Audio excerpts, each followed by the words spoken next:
John Simm has never been out of work. It can't be just down to good luck.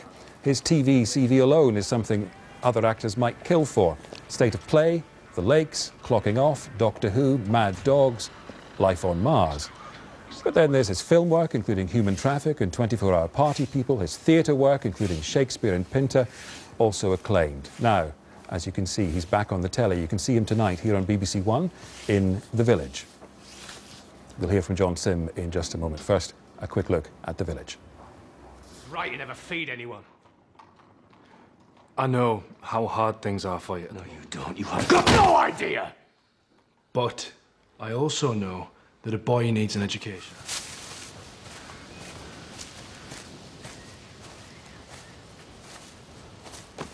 They won't dry. Every bloody sheath you've laid east-west, how many times have I told you? They only dry if the north-south.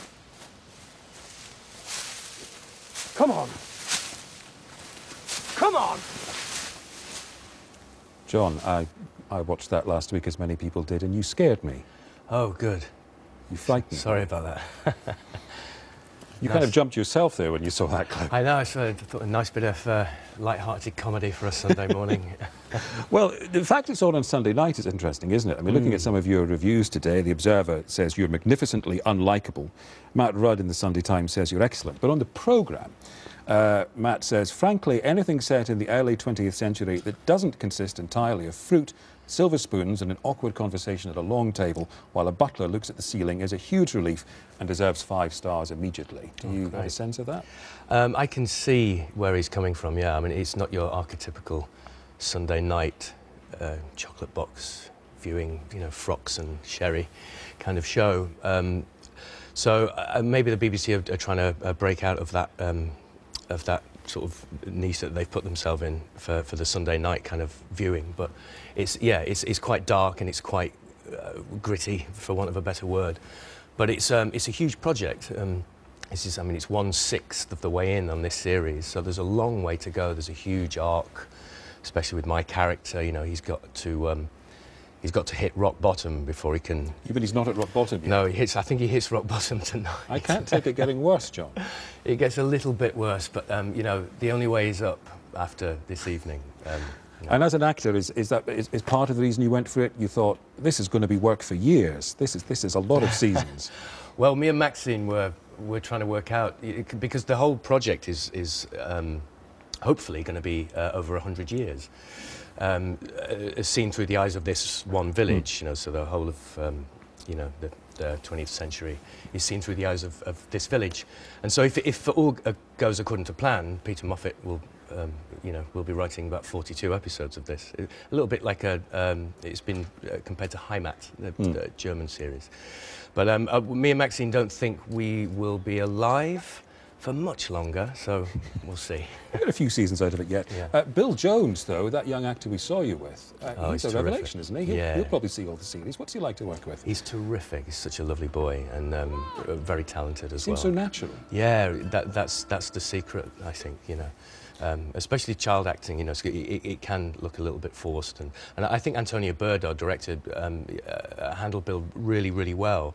So he didn't learn his lines that well, he didn't over-learn them, and so he seemed natural when he was speaking, which is...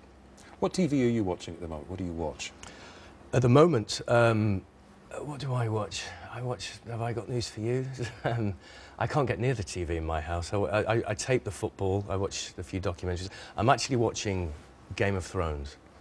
I've started watching Game of Thrones. No, I haven't seen that yet, and everyone's talking about it. Yeah, well, that was where I was, so I thought maybe I'll have a look. You're starting to catch up. Yeah. What about, you're rehearsing for a play at the moment, aren't you? So you probably don't have much time to watch telly. No, I'm learning lines. Yeah, we're doing the Hothouse, which is an early Harold Pinter play. Me and Simon Russell Beale, amongst others, and it's going to be on in the West End in about 3 weeks, I think. How's it going? Yeah, we're just in the first week, so a long way to go. Well, 3 weeks to go. Yeah, I need to learn the lines. Can we have a quick look at Life on Mars? Do you mind talking a bit about that? We've got Absolutely a little clip not. to refresh everyone's memory, Great. as if we needed it. Find this killer. Do you know what? I think you're trying to show me up. You don't scare me. Hunt. It's an interesting point you raise. Allow me to retort.